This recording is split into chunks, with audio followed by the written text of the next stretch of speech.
রংলেখা আর্টের পক্ষ থেকে সবাইকে স্বাগত। দেখো বন্ধুরা, দেখো আবারও একটি national flag, Bangladeshi national flag drawing নিয়ে তোমাদের মাঝে চলে আসলাম। তো ভালো করে লক্ষ্য করে দেখবে, আমি কিন্তু এখানে ফ্রি হ্যান্ডে ড্রয়িংটি করছি। এই যে পেন্সিল দিয়ে, নর্মালি যে পেন্সিলগুলো আমরা ব্যবহার করি সেই পেন্সিলই এখানে ব্যবহার করা হচ্ছে। তো এই পেন্সিল দিয়েই এইভাবে একের পর এক দাগগুলো দেওয়া হচ্ছে এবং সুন্দরভাবে সেই ফ্ল্যাগটি একটি উড়ন্ত একটি পতাকা ড্রয়িং করার চেষ্টা চলছে রংলেখা আর্টের পক্ষ থেকে। তো আমার যে পেন্সিল স্কেচটি সেটি সম্পূর্ণ হয়ে গেল। তারপর ধীরে ধীরে আমি যেই ফ্ল্যাগের যেই লাঠি বা যেটাই বলা হয় না কেন, সেই ফ্ল্যাগ যেখানে বাঁধানো হয় সেই ব্যাপারটি আমি রং করছি। এখানে ফ্ল্যাগের যেই বাঁধানোর যে জিনিসটা সেটাতে আমি রং করে নিলাম। তারপরে যে রেড কালারটি, মাঝখানে তো রেড কালারই দিতে হবে, লাল কালারটি ঘুরিয়ে ঘুরিয়ে দেওয়ার চেষ্টা করছি। তো আমি গার্জেনদের উদ্দেশ্যেও বলবো, আপনারা অবশ্যই বাচ্চাদেরকে এই লাল রং, অন্তত অনেকে দেখবেন এদিক ওদিক বাইরে বের করে দেয়, রংটি ফিনিশিং দিতে পারে না।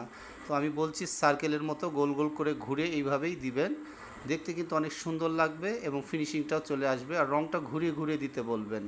তো ঘুরিয়ে ঘুরিয়ে দিলে বাচ্চাদের এই national flag, Bangladeshi national flag drawing করতে অনেক ভালোভাবে সম্পন্ন করতে পারবে। তারপরে আসবে এই যে গ্রিন কালার, যে সবুজ রঙটি, সেটা দিতে হবে এবং একটু রঙটি যেহেতু অয়েল প্যাস্টেল, সেটা এখানে একটু ডেবে ধরতে হবে, তাহলে ফিনিশিংটা ভালো আসবে রঙের কালারটা।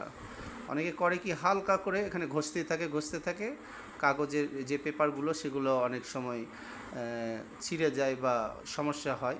তো আমি বলবো হালকাভাবে একটু ডেবে ধরে এইভাবেই ধীরে ধীরে সবুজ রঙটি করে নিলে ফ্ল্যাগটি দেখতে অনেক সুন্দর লাগবে। তো এই যে আমিও কিন্তু সেইভাবেই ফ্ল্যাগটি আমি ড্রয়িং যে কালারগুলো করা অয়েল প্যাস্টেল সেগুলো কিন্তু করে নিচ্ছি এবং টুকিটাকি যেখানে একটু সাদা সাদা আছে সেই ব্যাপারগুলো আমি ভরাট করার চেষ্টা করছি, তাহলে ফ্ল্যাগটি দেখতে অনেক সুন্দর লাগবে।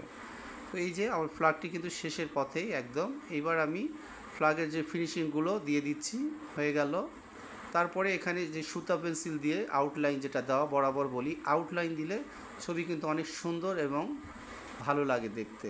তো আপনারাই দেখবেন এই সুতা পেন্সিল দেওয়ার পরে আউটলাইন, তারপর কেমন লাগে ফ্ল্যাগটি, সেটা অবশ্যই কমেন্টে জানাবে যে ফ্ল্যাগটি ড্রয়িংটি কেমন হলো। আমি আপনাদের কমেন্টের আশায় রইলাম।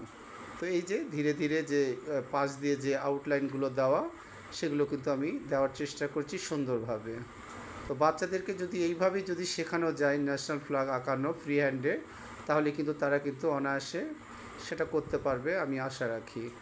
আর রংলেখা আর্ট আপনাদের জন্য সবসময় এইভাবে নতুন নতুন ভিডিও নিয়ে আসবে এবং আমার ইউটিউব চ্যানেল রংলেখা আর্ট ইংলিশে, সেখানে গিয়ে আপনারা প্লিজ সাবস্ক্রাইব করে দিন।